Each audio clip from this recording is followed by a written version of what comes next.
Baik, tadi kita lihat bagaimana dari pihak Ridwan Kamil Suswono seolah-olah terkesan nih menggrab Anies. Tadi sudah dijelaskan jawab. Sekarang giliran dari Mas Aris dari pihak Pramono Anung. Ini ada gambar cuplikan 1 September 2024 ketemu di CFD. Wah, pura-puranya atau bukan pura-pura ya? Beneran itu. Terkesannya nggak sengaja ketemunya ya. Tapi saya kutip nih, katanya Mas Pram tuh akan melanjutkan programnya Anies yang namanya kontrak farming. Wah, ini berarti bawa nama Mas Anies juga. Perlu juga nama Mas Anies untuk memenangkan Pramono ya? Iya, jadi memang 5 tahun itu memang waktu yang cukup sedikit untuk setiap gubernur Jakarta untuk menuntaskan setiap program-program baiknya untuk kebermanfaatan masyarakat Jakarta. Alasan program jadi ya? Alasan program. Bukan alasan elektabilitas ya? Tentu saja program itu nanti pasti terkonversi terhadap elektabilitas. Oh, bukan elektabilitas dulu baru program? Ya, betul, maka itu tercermin dari misalnya kalau kita tadi lihat yang dianggap persepi itu valid ya. Misalnya LSI itu bagaimana pemilih Anies cenderung ke Mas Pram dan Bang Dul, bagaimana Jakmania cenderung ke Mas Pram dan Bang Dul. Data itu bisa dibuka di LSI ya. Nah, mengapa itu? Tadi disampaikan bahwa Kang Emil juga sudah bertemu dengan gubernur-gubernur terdahulu. Ya, kalau kita boleh sampaikan bahwa Mas Pram ini salah satu cagup dan Bang Dul cawagup yang paling lengkap bertemu cagup Pak Gubernur-Gubernur Jakarta sebelumnya.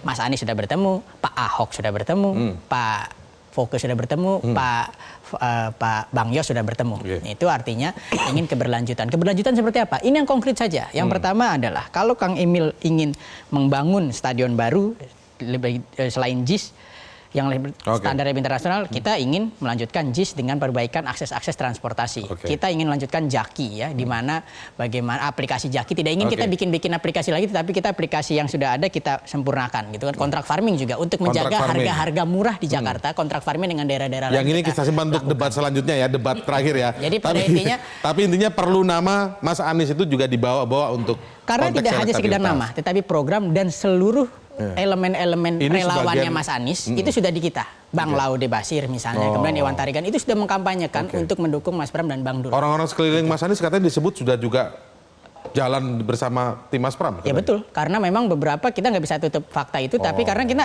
ingin ada keberlanjutan program. Karena program masyarakat Jakarta ini menarik ya sebenarnya. Kalau sosok Anies sendiri publik menilai nggak boleh maju, tapi efeknya boleh dibawa gitu.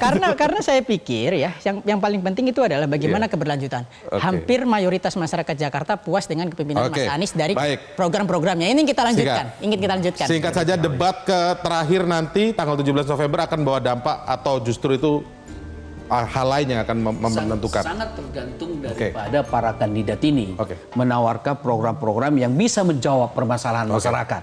Tapi kalau mereka mengajukan dalam debat itu normatif, abstrak, saya kira tidak akan. Justru akan blunder malah ya? Tidak akan mempengaruhi gitu ya. Tetapi saya kira 3 kandidat ini nanti akan menawarkan suatu gagasan tawaran yang terukur.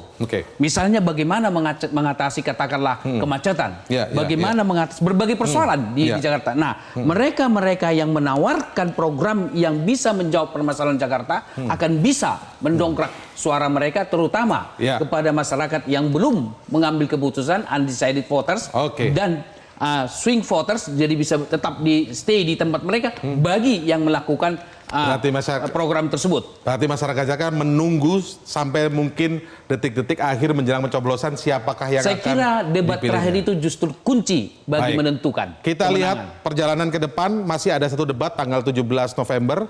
Dan masih akan berlangsung kampanye sebelum nanti tanggal 27 akan terjadi pencoblosan. Saya ada data soal debat. Jadi ada sekitar 24% warga Jakarta yang nonton debat pertama. Dari 24% itu 54%-nya berpengaruh atau terpengaruh dari debat dan visi misi. Terpengaruh ya, Jadi debat yang terakhir ini menurut saya jadi salah satu faktor variabel yang akan menentukan kemana swing dan floating mass ini akan menentukan. Masyarakat Jakarta harus nonton debat terakhir supaya bisa segera menentukan siapakah calon pemimpinnya ke depan dari 2024 sampai 2029. Sekian. Jelajahi cara baru mendapatkan informasi. Download Metro TV Extend sekarang.